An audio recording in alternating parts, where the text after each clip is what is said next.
우리가 몰랐던 상괭이 이야기는 시각장애 아동을 위한 그림 해설이 추가된 오디오북입니다. 바닷속과 같은 파란 바탕에 타원형의 돌고래가 헤엄치고 있습니다. 돌고래 그림 아래 산 모양의 로고와 이 책을 출판한 생태지평 글자가 쓰여 있어요.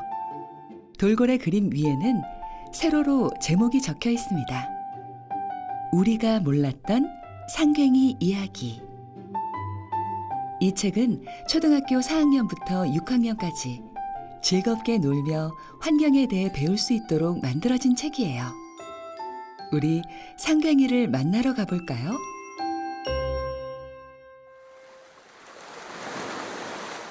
드넓은 푸른 바다에 고깃배들이 떠다니고 있어요. 모래사장으로 밀려드는 하얀 파도가 울퉁불퉁한 바위로 부드럽게 닿습니다. 푸른 바다 위에는 갈매기떼가 날아갑니다. 따사로운 햇살이 바다 위로 내려앉습니다. 반짝반짝 빛나는 바닷물과 시원하게 부서지는 파도가 있는 바닷가입니다. 물결치는 파도 사이로 숨소리가 들립니다. 여러 마리가 함께 있는 흔치 않은 풍경입니다.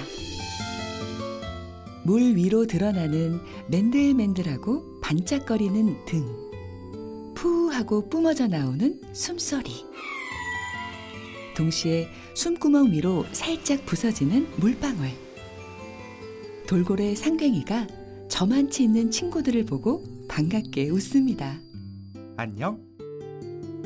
상광어, 상괭이, 쇠물돼지, 시욱지, 곱식이라고도 불렸던 토종 돌고래 상괭이랍니다. 둥글고 부드러운 몸의 상괭이들이 함께 헤엄쳐 갑니다. 상괭이의 등은 완만한 곡선을 이루고 있으며 꼬리와 팔 지느러미는 몸에 비해 짧아요. 서로 장난치듯 헤엄치는 모습이 즐거워 보이네요. 쉿. 상괭이는 조심성이 많아 금방 어디론가 가버리기도 합니다. 주먹만한 크기의 물고기들이 떼를 지어 헤엄쳐 옵니다. 그 숫자가 엄청나게 많아요. 이야. 물고기 떼를 발견하다니 오늘은 운이 좋은 날입니다. 덕분에 아주 배불리 먹을 수 있을 것 같습니다. 센 물살을 따라 물고기 떼가 한 곳으로 모이고 있습니다. 평소처럼 이리저리 방향을 바꾸며 도망쳐야 하는데 오늘은 한 방향으로만 모이는군요. 물고기 떼가 상괭이를 감쌀 듯한 기세로 둥글게 모여듭니다. 물고기 떼가 잔뜩 뭉쳐 있습니다. 한 입에 여러 마리를 잡을 수 있겠네요. 그런데 뒤에서도 물고기 떼가 밀려옵니다. 수를 헤아릴 수 없을 정도로 많은 물고기들이 상괭이 주위에 가득합니다. 상괭이가 수직으로 몸을 세워 물 위로 올라가려 해요. 여기는 왜 이렇게 좁은 걸까요? 답답합니다. 물 위로 올라가 숨을 쉬어야 하는데 올라갈 수가 없습니다. 왔던 방향으로 되돌아 나가야 하는데 물살이 너무 거셉니다. 숨을 쉬려면 위로 올라가야 하는데 올라갈 수가 없어요. 움찔거리던 그물은 어느샌가 바닷물에 천천히 일렁거립니다.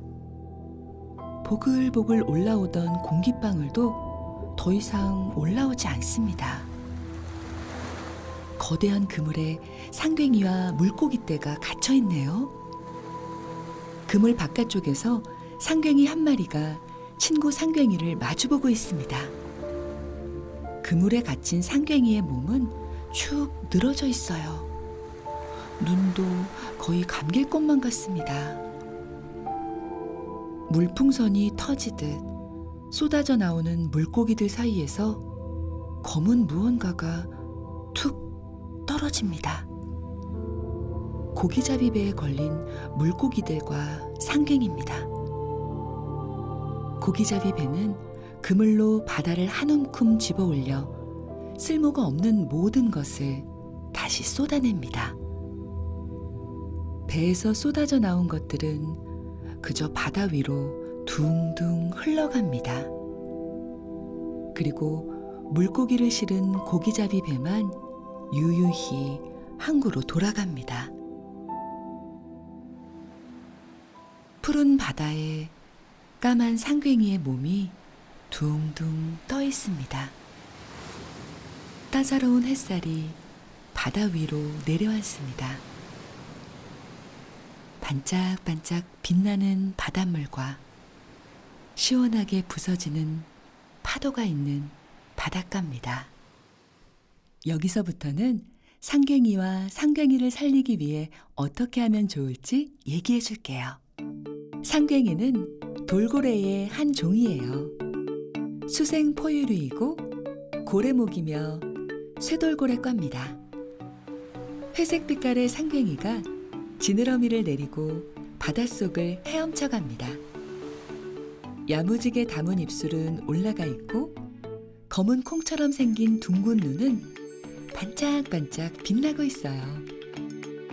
우리가 알고 있는 돌고래의 모양과 다르게 등 지느러미가 없다고 할 만큼 낮고 길죠.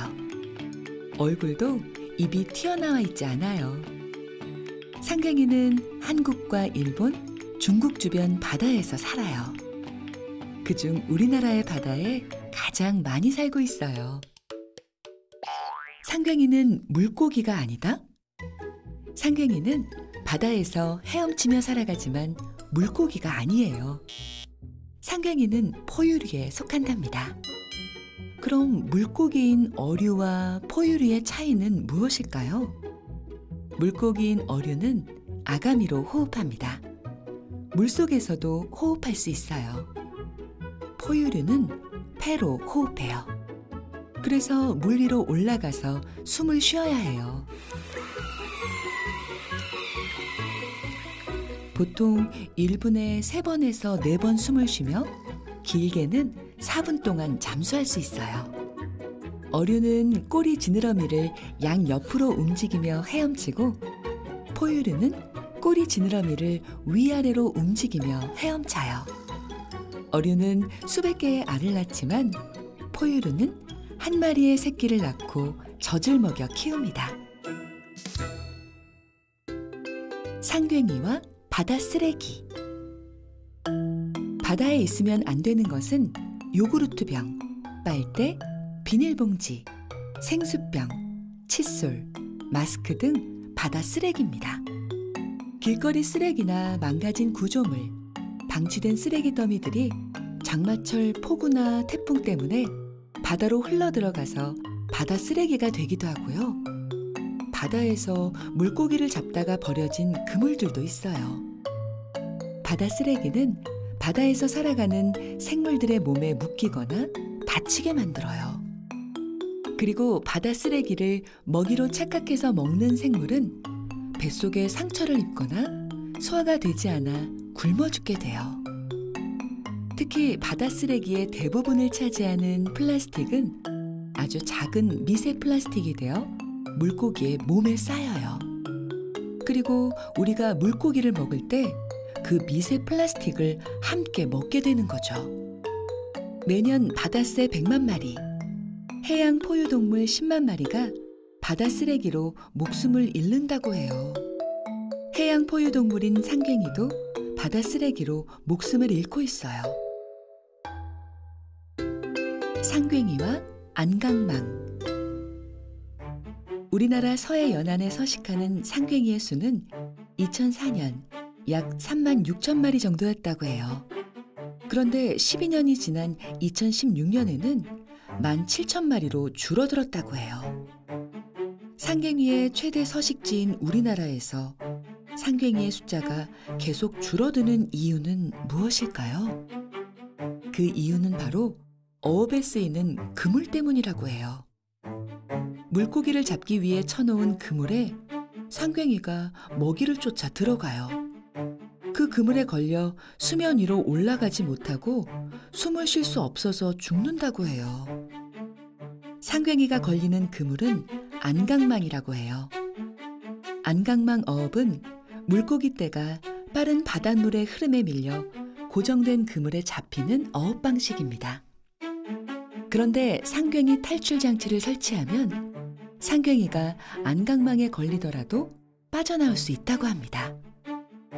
안강망 탈출망은 안강망 안쪽에 연결하여 작은 물고기들은 통과하고 상괭이는 밖으로 탈출시키는 장치입니다. 지금까지 우리가 몰랐던 상괭이 이야기였습니다. 기획 생태지평연구소 홍숙경 이재욱, 화면 해설 오디오북 제작 사회적 협동조합 하다, 지원 네이버 해피빈, 해피빈 기부자님들, 메리츠 화재, 원작자 이재욱, 원작 지원 삼성전자, 나눔과 꿈, 사회복지 공동모금회입니다.